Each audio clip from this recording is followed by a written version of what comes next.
বক্ৰতুণ্ড মহাকায়ং সূৰ্যকোটি সমগ্ৰ নিৰ্বিঘ্নে কুৰুমে দেৱ সৰ্বকাৰ্যেষু সুচৰিতা গণপতে নমঃ। আচলতে গণেশ চতুৰ্থীৰ পিছত আমাৰ পূজাৰ আৰম্ভণিটো হয় আৰু বাসন্তী পূজাত আচলতে শেষ হয়। আজি সেই পৰিক্ৰমা মতে আজি আমাৰ বিশ্বকৰ্মা পূজা।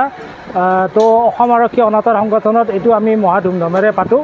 আমাৰ এইটোৱে মানে মুখ্য পূজা আৰু আমি নলবাৰী জিলাৰ সমূহ কৰ্মচাৰীয়ে এইবাৰ খুব মানে উলহ মালহেৰে আমি জোনেল হেডকোৱাৰ্টাৰত এই পূজা আয়োজন কৰিছোঁ আৰু ইয়াত আজি সকলোৱে বিশ্বকৰ্মাৰ ওচৰত মানে প্ৰণিপাত জনাই আমি খুব সুখী হৈছোঁ।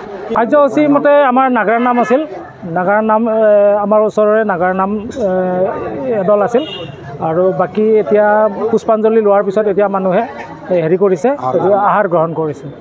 নলবাৰী জিলা অসম আৰক্ষী অনাতাঁৰ সংস্থাৰ প্ৰত্যেক বছৰৰ দৰে এই বছৰো আমাৰ নলবাৰী জিলা অসম আৰক্ষী অনাতাঁৰ সংস্থাৰ তৰফৰ পৰা শ্ৰী শ্ৰী বিশ্বকৰ্মা পূজা উলহ মালহেৰে পালন কৰা হৈছে। অইনবাৰৰ দৰে এইবাৰো উলহ মালহেৰে পালন কৰিছে, ইয়াৰ কোনো ব্যতিক্ৰম হোৱা নাই। আমাৰ বিভিন্ন প্ৰান্তৰ পৰা বিভিন্ন পৰিয়ালৰ আমাৰ সতীৰ্থবৃন্দ সহকৰ্মীসকল ইয়াত আহি উপস্থিত হৈছে। ৰাতিপুৱাৰ পৰা উলহ মালহেৰে নাগৰৰ নাম কীৰ্তন চলি আছে।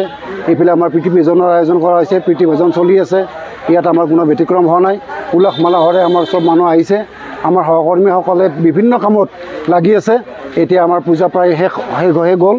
এতিয়া আমাৰ খাদ্যখানা চলি আছে।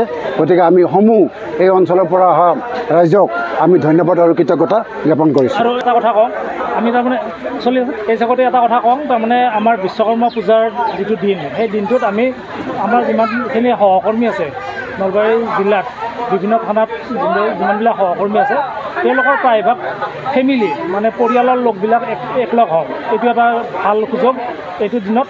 গতিকে এইটো আমাৰ কাৰণে খুব এটা হেৰি আনন্দৰ দিন।